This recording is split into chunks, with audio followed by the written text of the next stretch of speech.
Have you ever felt like you're constantly trying to please everyone, manage every situation, and control every outcome, only to end up exhausted and frustrated? If that sounds familiar, you're not alone. So many of us spend our days wrestling with things we can't change, other people's moods, their opinions, their choices, thinking that if we just try hard enough, we'll finally feel at peace. But what if there's a simpler way? What if two little words could flip a switch and set you free from all that? Imagine a woman at rock bottom, $800,000 in debt, jobless, watching her husband's business fall apart. That was me a while back. I was 41, drowning in anxiety, hitting the snooze button to avoid the day, blaming everyone else for my problems. Getting out of bed felt like climbing a mountain. But one morning, something clicked. I remembered watching a rocket launch on TV, that countdown, 5 to 4 to 3 to 2 to 1, and I thought, what if I just counted down and launched myself up? It was ridiculous, but I tried it. 5 to 4 to 3 to 2 to 1, and I was out of bed. No overthinking, no excuses, just action. That tiny move sparked something. I started using it everywhere. 5 to 4 to 3 to 2 to 1 to open the bills. 5 to 4 to 3 to 2 to 1 to network for a job. It wasn't glamorous, but it worked. Slowly, I clawed my way out of that hole, one small step at a time. That trick became my lifeline, something I later called the 5-second rule. It changed how I dealt with myself, pushing me past fear and doubt to take charge of my life. But years later, I stumbled onto something even bigger, something that didn't just change me, but how I handled everyone else. It happened at my son's high school prom, of all places. Picture this. It's chaos, last-minute tuxedo rentals, no dinner plans, and then a downpour hits. I'm in full mom mode, trying to fix everything.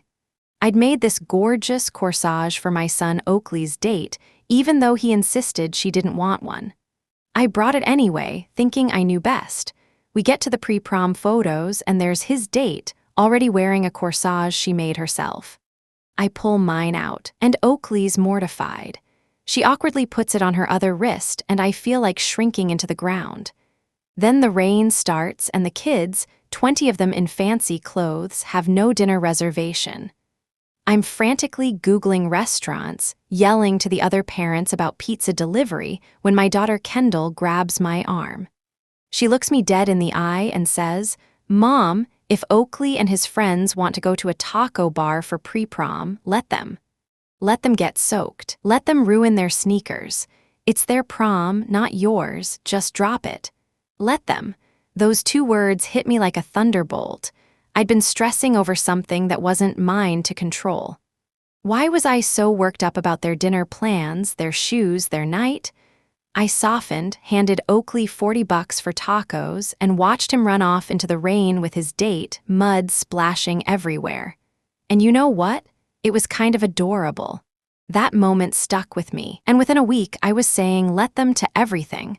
Let the bakery be out of bagels, let my family be late, let people judge my career. It was like a weight lifted off my shoulders. That's when I realized I'd found something powerful, the let them theory. So what's this theory all about? It's dead simple. Let people be who they are. Let them think what they think, feel what they feel, do what they do. You can't control them, and trying to is a waste of your energy. Instead, focus on what you can control. It's not about giving up, it's about choosing your peace. When you stop obsessing over everyone else, you free up space to live your own life. Imagine your coworkers grumpy, let them be grumpy. Your dad's nagging about your choices, let him nag. It's not your job to fix their mood or win their approval. When you let them be, you stop reacting and start living. And here's the kicker, your relationships get better because you're not trying to force people into being something they are not. I started using it everywhere. Let my son be mad about curfew. Let my mother-in-law disagree with my parenting. Let people hate my social media posts. It was freeing. I felt lighter, happier, like I'd been gripping life too tight and finally let go. My husband even noticed. "You seem different," he said. And I was. I posted a quick video online about it, saying things like, if your friends don't invite you to brunch, let them. If someone you like won't commit, let them. Stop forcing people to match your expectations, just let them be themselves and decide what you do next. That video blew up, 15 million views in a day, 60 million in a week. People were commenting, messaging, saying it changed their lives. That's when I knew this wasn't just for me, it was for everyone. Now let's talk about stress, because who doesn't deal with that? Life throws a lot at us. Work deadlines, family drama, traffic jams, you name it. It's overwhelming. But here's something wild. A lot of that stress comes from trying to control what's out of our hands. We want our kids to behave, our partners to cheer up, our coworkers to pull their weight. But we can't make them. Take a regular day, your colleagues snapping at everyone, bringing the whole team down. Normally, you jump in, try to smooth things over, make them smile. But why? That's their mood, not yours. Say, let them instead, let them be grumpy. Focus on your work, your vibe, you'll feel the tension melt away. I used to lose it over little stuff, like the bakery running out of bagels. I'd stand there, annoyed, like it was a personal attack. But after that prom moment, I'd just shrug and say, let them be sold out. Or when my son didn't want the corsage I'd spent time picking out, I'd get hurt, try to push it. Now, let him say no, it's not my call. Same with family. Maybe you've got a relative who loves dropping snarky comments about your job or your haircut. It used to ruin my day, but now I think, let them talk.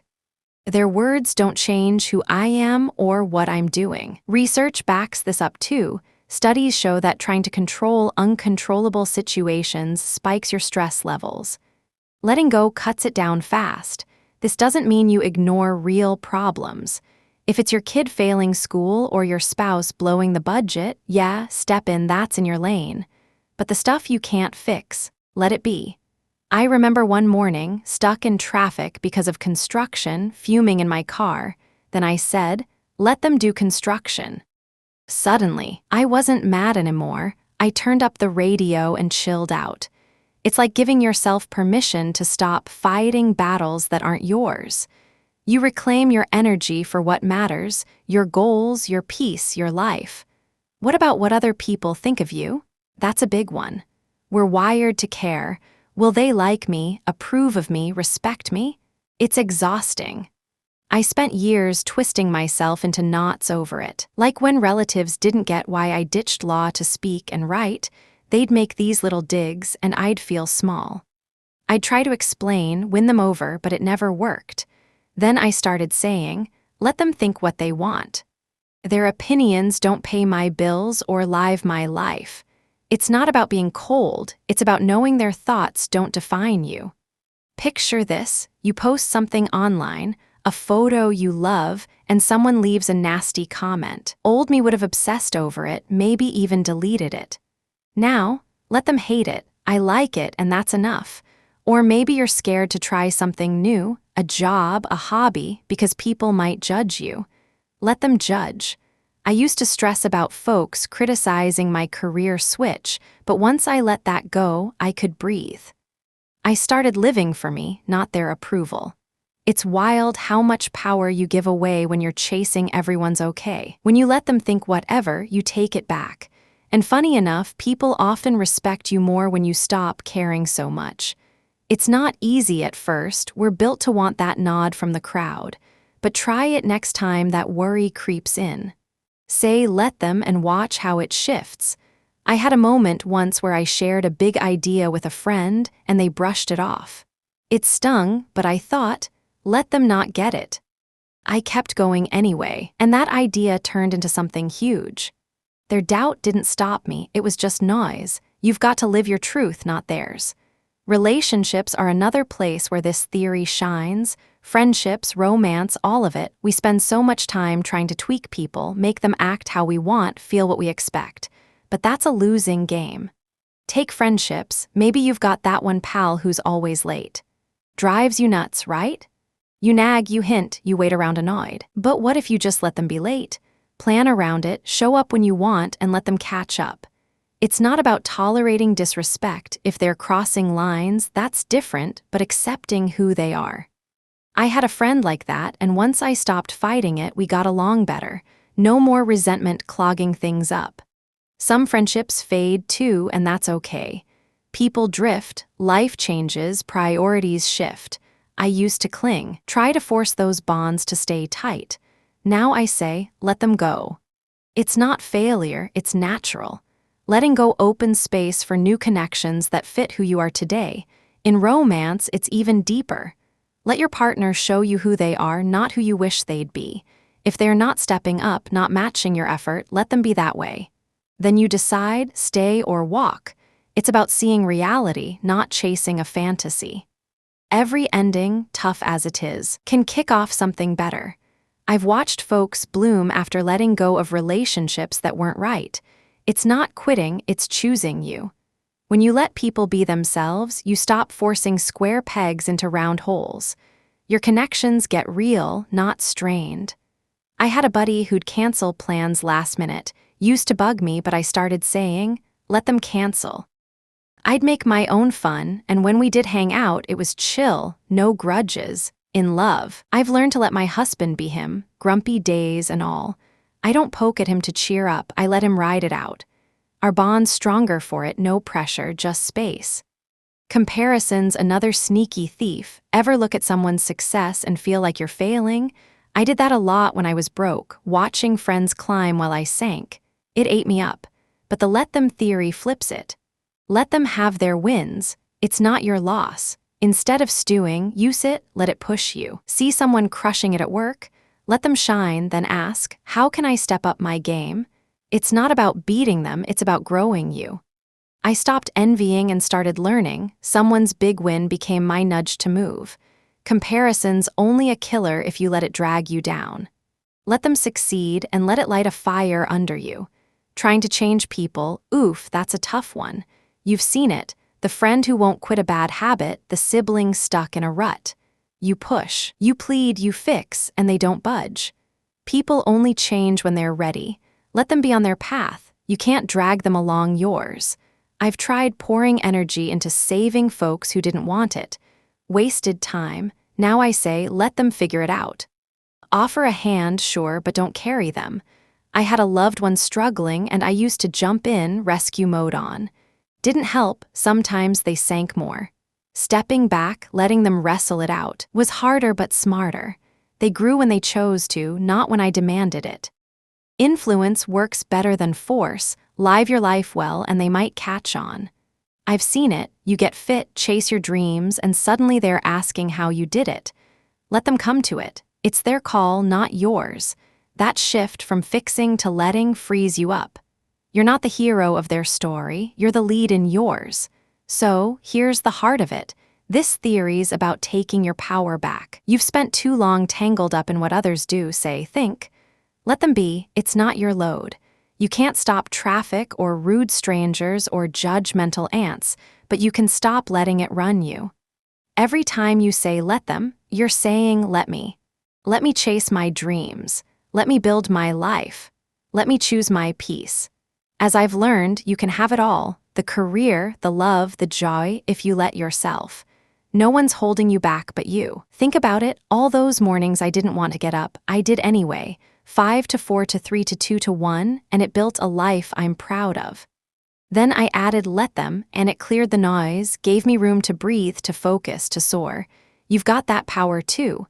Stop wasting energy on what's not yours. Let them be late, be wrong, be them. Then ask, what's next for me? Maybe it's a risk, a job, a move, a truth you've dodged. Let yourself try. It won't be instant, but it's yours to claim. Time's ticking, we're all melting ice cubes, right? Don't waste it on battles you can't win. Let them and let you. Start today. Say it out loud. Let me. See where it takes you. I believe in you. Heck, if I can go from broke and lost to this, you can do anything. So, what's your first move? Let's find out.